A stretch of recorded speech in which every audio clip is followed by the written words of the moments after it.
Alright, let's fix this. Okay, alright. Alright guys, my name is Jacob Miller. Welcome back to the Jacob Show, guys. Today is the official first day of DBcember, the month of where my entire YouTube channel will be covered with content based around Dragon Ball Super, Dragon Ball Z, Dragon Ball Kai, Dragon Ball manga, Dragon Ball GT, etc. Anyways, so today I want to start this off with a bird. That's right. We are going to be talking about the Dragon Ball Z What If, known as what if Frieza joined the Z Fighters. Now hold on. Before you say it, no, I am not turning Frieza into a good guy. I'm simply stating what if Frieza joined the Z Fighters, not in the term of he's a good guy, he does good things.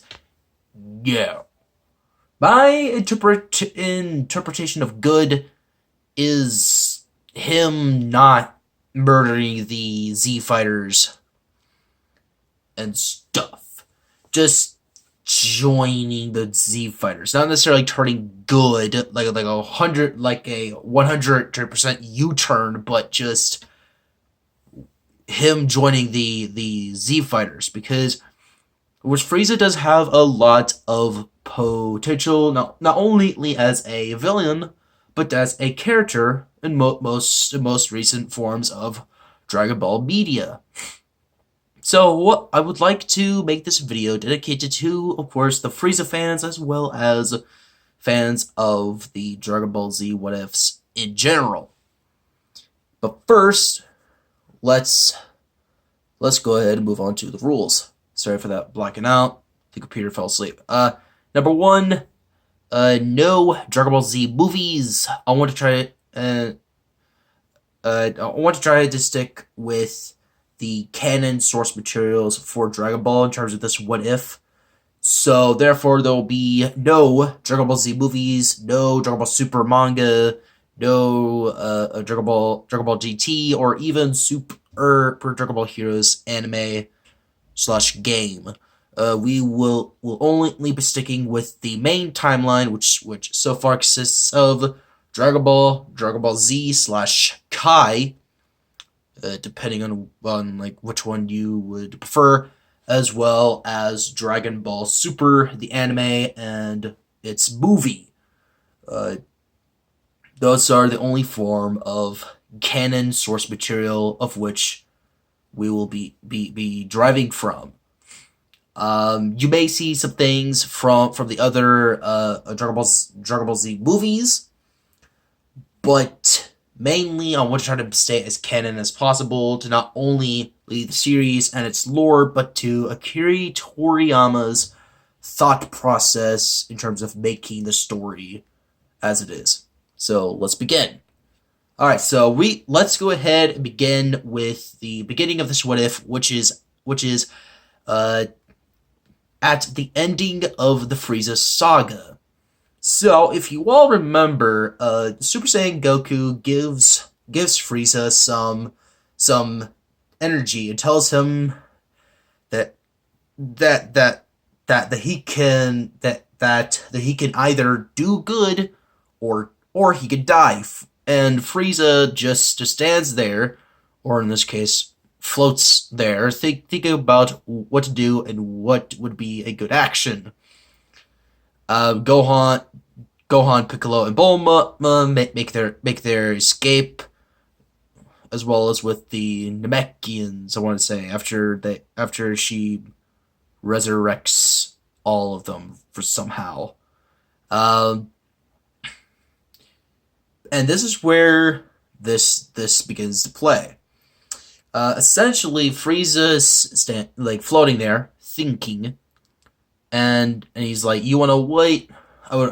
Instead of being jealous or being cocky or being angry about the fact that a Saiyan monkey beat him to a living pulp, he's going to he is going to play the smart card and escape with Goku. No, not like with Goku, but just alongside Goku. So Goku escapes the planet's planet Namek's explosion, as well as Frieza. Frieza heads to a nearby Frieza planet, or a planet under Frieza's empire rule, to recover from his injuries. After his recovery, he gathers an army of soldiers and heads to Earth without his father. And yes, we are going to have Mecha Frieza, since so far that's like the most, since so far in terms of the story, he still has his missing tail, legs, arm, part of a head, I want to say. So yeah. So moving on. So what happens in the Android Saga? Okay, so during his trip to Earth, Frieza trains to the point where once he lands on Earth, he would be as strong as his Mecha Frieza version in the canon timeline. Future Trunks still meets him, and of course trashes his army. Frieza then thanks him and tells him that he decided to turn good for once. But Trunks doesn't know that Frieza is lying, and that the real reason why he joins the Z Fighters is because of survival instincts, as well as getting revenge on Goku. Because if there is one thing that is on the mind of Frieza, it is revenge. So, future Trunks is shocked by this information, but surely he falls for the lie. Part 2 of course, what happens in the Android Saga. So, future Trunks and Frieza walk up to the gang, okay, the Z Fighters. The minute the Z Fighters see Frieza, they get scared. Even Vegeta, the principal of Saiyans, is scared for his life. But Trunks then explains why Frieza is with him, and the gang somewhat understand, but are also keeping a close eye on him, because, well, they don't know if they can truly trust him, especially Piccolo, Gohan, and Vegeta. Like, Vegeta, definitely, because, like, he's just like, what's this? What? Frieza joining us? Imbecile. So, yeah. Let me. I lost track of where I was. Okay, so Trunks sends them to the spot where Goku's supposed to arrive. Goku arrives and sees Frieza. They stare at each other for a while. Goku decides to let Frieza be because he thinks he knows why he's here. Essentially, Goku thinks that Frieza's turned good, and Frieza's just like, yeah, definitely, that's why I'm here. Sure, we'll just say that. So, Goku and... Okay, so the conversation between Goku and Future Trunks still happens, and Goku tells the rest of the gang about the androids and that they need to train for the upcoming threat. Part 3 of what happens in the Android Saga. So everyone goes off and trains for the android's arrival. This time, Goku trains with Frieza. Piccolo and Gohan go on their own to train with each other. Now, the reason why I did this is because, first of all, Goku is going to be excited about Frieza's new level full of power. The reason why is because, well, he's a Saiyan, and also he thinks that Frieza has turned good, when in actuality, Frieza hasn't turned good at all. He's just joining the Z Fighters just to murder Goku. And you may be wondering, oh wait, Jacob, are you literally killing Goku in the Android Saga? No, I am not. You want to know why? Because of course, during their training, Goku still somewhat like handles Frieza with ease, especially with the instant transmission technique that Frieza doesn't even know about. So meanwhile all of that, Piccolo and Gohan are training on their own, discussing about whether or not they could trust Frieza, and of course talking about their suspicions about Frieza, and they're trying to debate whether or not he's turned good or not. And of course during all this training, Goku is actually stronger than what he originally was during the Android Saga. Meanwhile, Piccolo and Gohan, I want to say they stay roughly the same, if not a tad bit weaker than their canon counterparts in terms of where we are in the timeline. So part 4 of course what happens in the Android Saga. So the day of the android's arrival comes, and Goku has achieved Super Saiyan Grade 2, and is close to achieving Super Saiyan Grade 3. Frieza is stronger as well.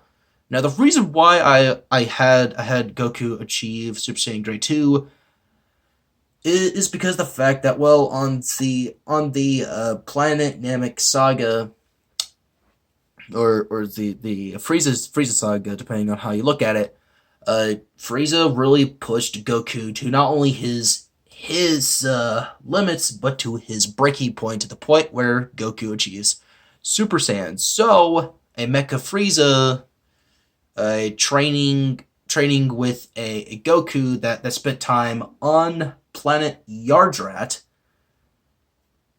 it will definitely get Goku to the point where he can achieve Super Saiyan Grade 2, but he's also close to achieving Super Saiyan Grade 3. So anyways, so the gang meet up at South City, the place where the androids are supposed to arrive. The androids appear like Trunks said. The gang land in the city and begin to look around for them. Yamcha still gets impaled by Dr. Gero, and Goku takes them to a place where they can fight. Yeah, poor old Yamcha still getting some lung cancer, if you will, aka a hole through the stomach. Wait, that's not lung cancer. Oh crap. My mistake. Anyways, so Goku fights against Android 19 and destroys the android in Super Saiyan Grade 2, but the heart virus kicks in and Goku screams in pain. Meanwhile, Dr. Gero escapes because of all of the chaos that's happening so far, in terms of Vegeta arriving, etc., and of course seeing that Goku is stronger than him, as well as Frieza and stuff, and oof. So Krillin finds the lab, just like in the anime, and Dr. Gero awakens androids 17 and 18. Feature Trunks comes back and explains that androids 17 and 18 are the actual threat in the future. 17 kills Gero, blows up the lab, and escapes with Android 16. Oof. Wait. Oh, man. Okay. Part 5. Vegeta gets upset and chases down the androids. The fight between Android 18 and Super Saiyan Vegeta still happens. Android 18 still breaks Vegeta's arm, just like in the original series, but this time Frieza walks up to Android 16 during Vegeta's fight and, of course, taunts him to the point where 16 throws a punch at him out of annoyance, and they begin to fight. During this fight, 16 and Frieza are on par with each other, until 16 overpowers Frieza and knocks him out. Ending the fight. Krillin still tries to fight off against the androids, but 18 stops him by calling his efforts cute. Piccolo flies off to Kami's lookout to merge with Kami.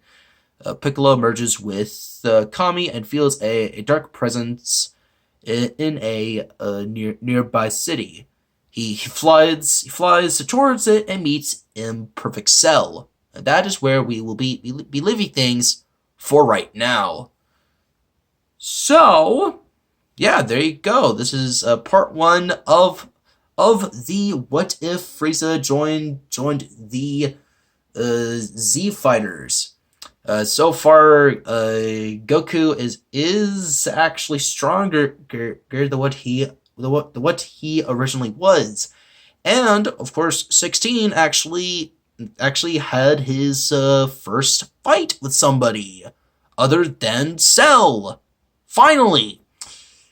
So, what's going to happen with Imperfect Cell? Will Frieza actually get stronger? And what's going to happen with of course, Android 16? We will have to find out all of that next time in part 2 of What If Frieza Joined the Z Fighters. Anyways, guys, that is it for today's video. If you all enjoyed this video, make sure you use a font smash on that like button. Subscribe if you are new, and of course, if you are a fan of Dragon Ball in general, make sure that you all tap the notification bell to be notified of new videos. Anyways, guys, my name is Jacob Miller. I'll see you next time on The Jacob Show. Bye-bye.